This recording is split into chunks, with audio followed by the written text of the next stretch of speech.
Welcome to the Happiness Heals channel. My name is Miss T, and today we're working on our estimated budget for my upcoming payday on May 15th, as well as checking in with the cashless spending tracker that I recently posted a video on, showing exactly how I'm tracking my expenses in here to show or keep up with what I'm spending in my variable expenses each payday. I just wanted to give a quick example of that, and then also a flip through of where each of my expenses are, and then we'll jump right into the estimated budgeting bill tracker. So I'm opening up my bank account. I'm going to just look over quickly what my expenses have been recently so I can update any recent expenses in my cashless spending tracker. Okay, so the most recent additions that I have for my variable expenses include 2 grocery shopping expenses. The first one is on the 5th of May. I actually went to Giant Foods, which is one of the grocery stores where I live, and I spent $65.90, which then leaves me with 120 minus 65.9, $54.10. But then that same day, I also went to Trader Joe's thinking I would buy the rest of the things that I needed from that location, and I ended up spending $152.11. I've really been trying to stay on track with my variable expense budgets, but you get in the store, and this is why I really miss doing my grocery pickup, but it's so backlogged right now with everything going on, and I'm having to go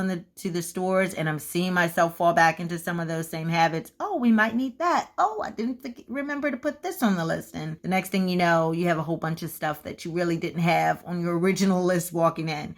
This put me over $98.01. I'm going to actually take that out of my budget for beauty because that was something more optional that I was planning to purchase. So I'm going back, and then that will put me at $0. Essentially, I have now used up my entire groceries budget, and will reflect on that on my next payday to see whether or not I need to increase my deposit. Dining out, actually, as you can see, I've been recording my expenses for this category, so we have eaten out a few times, and now my balance is down to $21.27. Now, the beauty category, as I mentioned, I'm transferring money out of this category to groceries, and so that's minus $98, $52 in beauty. So I still actually have some funds left there in case I do need to purchase something. I was able to make the adjustment for groceries out of this one category. And then medical, I've not had any expenses in this category just yet, so that's still left with $50. Pet, I did not have any money put into this account for this pay period,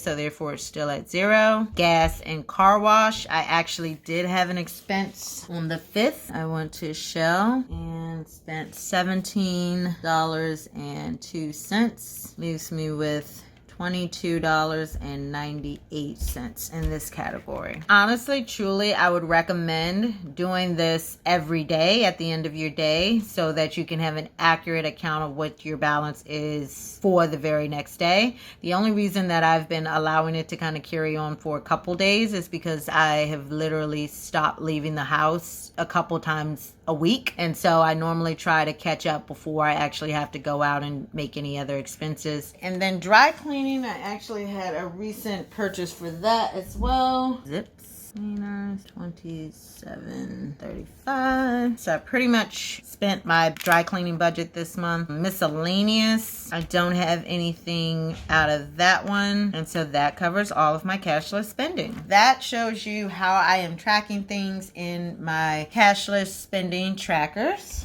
And now we will switch to my estimated budget. So here is my Paycheck Bill Tracker that I will be using for my second payday of the month of May. So that's May 15th, 2020. My income sources will be my paycheck from my job, as well as my savings, as well as rollover. My estimated budget, as you know, if you've been following me and watching my videos, I always do in the budget column. And then as I get closer to my payday, or actually on my payday, I do into an actual payday budget, and that I do in the actual column. That just allows me to reevaluate what my expenses will be for that pay period and try to make things a little bit more accurate. For this payday, I'm going to look at my estimated paycheck amount to be the same as what I was paid my last payday, which was $2,914.62. And then for savings, I always have $50 taken directly out of my paycheck, and that goes into my savings account. Also for rollover, I do have a couple of sinking fund cash envelopes that I will plan to roll over this pay period to cover some of my expenses. One of them being the amount that I've set aside for my daughter's college tuition deposit. I set aside $250 from my last paycheck, so that money will be deposited into this pay period so that we can go ahead and make that deposit. Also, my Amazon Prime payment. So I was thinking that it was going to come out of my May 1st paycheck, but then I actually found out it will be coming out on the 17th. So I took that money out of my bank account back into my membership envelope, and so I will be rolling over that amount. So for rollover funds, I anticipate pulling out $120 for the Amazon Prime as well as the $250, putting that back into my account, which means I will have $370. Now, if there are any other funds that I may need for something this month, I will definitely to pulling that money out as well. Let's look at the estimated budget that I have in terms of income, and that is $2,914.62 plus $50 plus $370 equals $3,334.62. And then in terms of bills, so we're going to start with the college deposit, and we'll say we're going to put that down on the 15th, and that is $500. So I'm going to take the $250 that we already saved and then add another $250 out of this pay period to put towards that deposited amount. I have my Amazon Prime that is on the 17th, automatically withdrawn for $119. The extra dollar can just go into my checking account buffer. I'm going to include, I've just pulled out my May budget calendar. I do have a video if you're interested in how to put this together. I decorated it with a birthday theme this month because it is my birthday on the 13th. It just gives me a visual to remind me of the things that I have due this month. My daughter has a copay on the 15th, but that will come out of my medical variable expense. Haven is our gym spa membership, and I'm going to include that in my budget even though they have been canceling the payment because they've been closed. Just in case it does come out this month, I'm going to budget that in. Now, if it doesn't, then that can be just money that I end up rolling over to savings at some point. And then the next expense that I need to cover is Netflix, and that is $15.99. On the 24th, I have Navient, which is my student loan payment, and that expense has actually gone up over the last month or so. I think I'm in like the final tier of payments, so it is $371.49. I don't have a progressive payment because I've made the 6-month in advance payment for that. I do have a sinking fund, but I will not be including it with my regular bills. I have storage, and that is due on the 25th. $155. Also Wells Fargo, which is actually my car payment, and that is due on the 26th. That is $405.25. And that looks like all of the bills that I have for my pay period. So let me add those up for the month.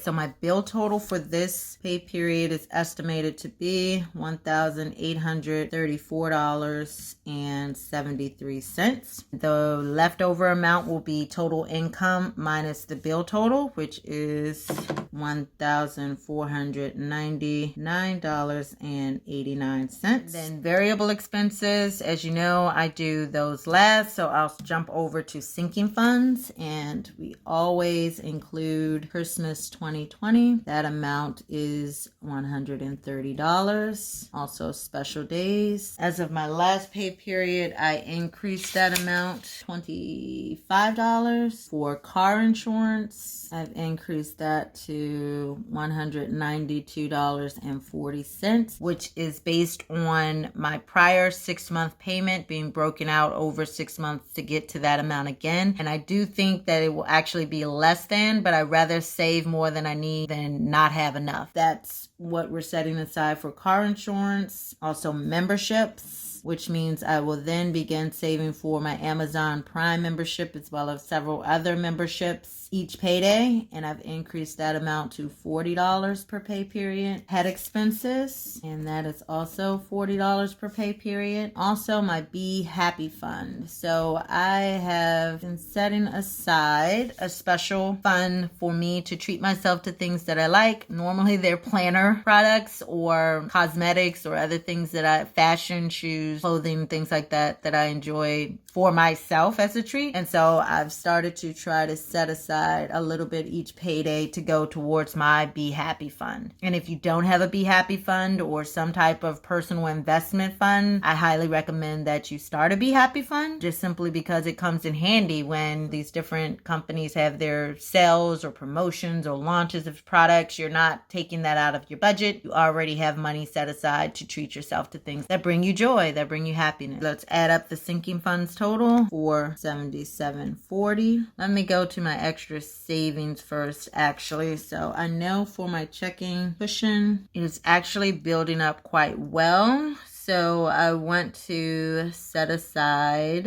$50 for this pay period for that. And then my emergency fund, I like to divide the $50 that goes into my online savings account in half, so that $25 goes towards the emergency fund and $25 goes towards my savings cushion. You say, what is the difference between your checking cushion and your savings cushion? My checking cushion is there in the event that I have an expense or a bill that comes out of my checking account within a pay period that I wasn't anticipating until I go over, for instance, like my groceries expense. Rather than having to reallocate funds or overdrafting, I try to keep my checking cushion at least at $500, and that will probably build up to a larger amount over time. And in the event that I deplete that entire amount, my savings cushion is there as a buffer before I touch my emergency fund. I don't really have a designated goal for my savings cushion. I'm just continuing to add more and more money to that, and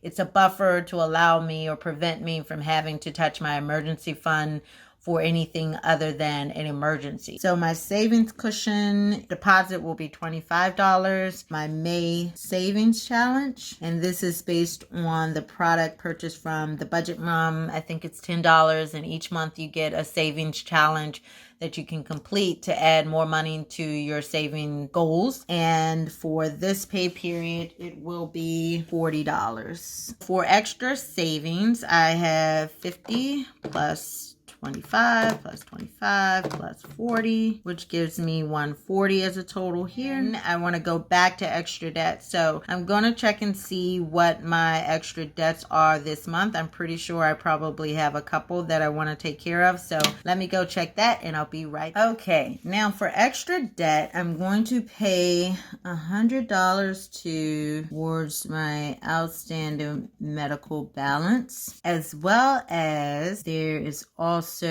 a $60 balance for my daughter. We're going to include both of those. That's a total of $160 for extra debt. So in order to figure out what my variable expense budget will be, I take the leftover amount, $1,499.89, minus my sinking fund total, $477.4, minus my extra debt, $160, and minus my extra savings, which leaves me with $722.49. For my variable expenses, I want to fill those in. I know I have groceries, dining out, pet, medical, beauty, gas, and car wash. charity. I also noticed that I have been putting a little bit more to just random shopping. So I'm going to set aside a little bit for that just to make sure I don't start running into my buffer for my budget this month. And actually we're going to keep it at the 722. Let me bring it over here into this frame. I think you can see better with the lighting. Let me do the things that I know up front that I will need to cover. For pet, I don't think I have any appointments for my dog. I don't have any anticipated expenses for my dog, so I'm going to put that as 0. I've been saving in the sinking fund, so if I do need something in terms of food or medicine or anything like that for him, I will tap into my sinking fund to take care of it. Then for medical, my daughter has 2 appointments this pay period that I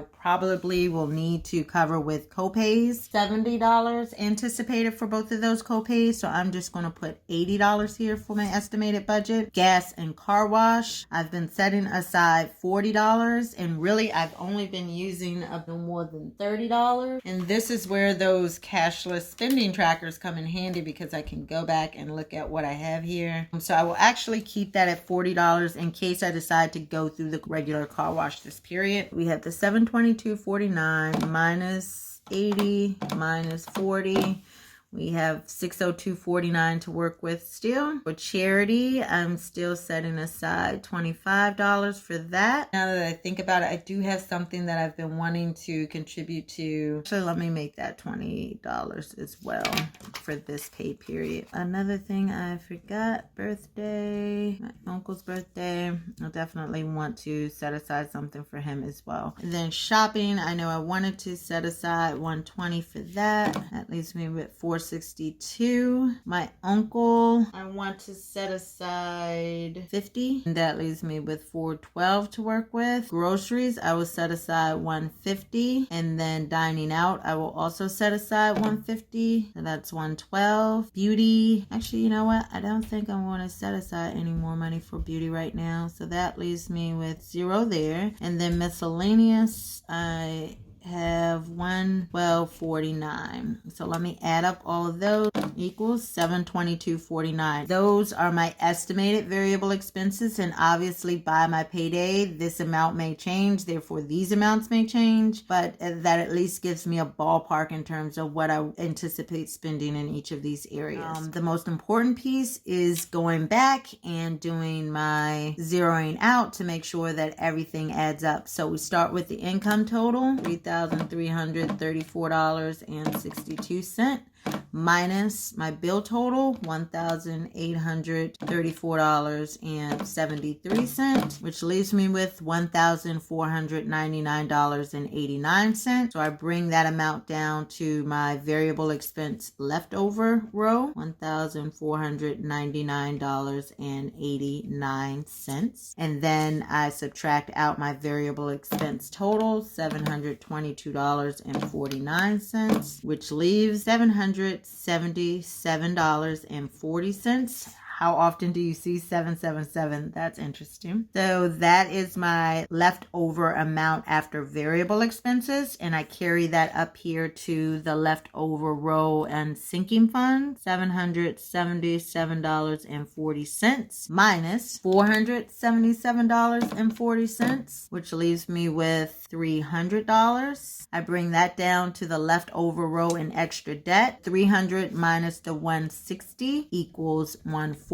And then I bring down the leftover amount from extra debt to my extra savings category in the leftover row, and the total here is 140, so the leftover amount is zeroed out. And I will not touch the total income box here because I normally save that for when I actually do my payday budget. Time and time again, I see my funds totally fluctuate, so I will not be surprised if I have things that change by my next payday, but this at least gives me an idea of what my upcoming bills and expenses are and where I need to allocate funds for each of my different categories. I will then come back on my payday and put together my payday budget, as well as stuffing my cash envelopes for my sinking fund amounts.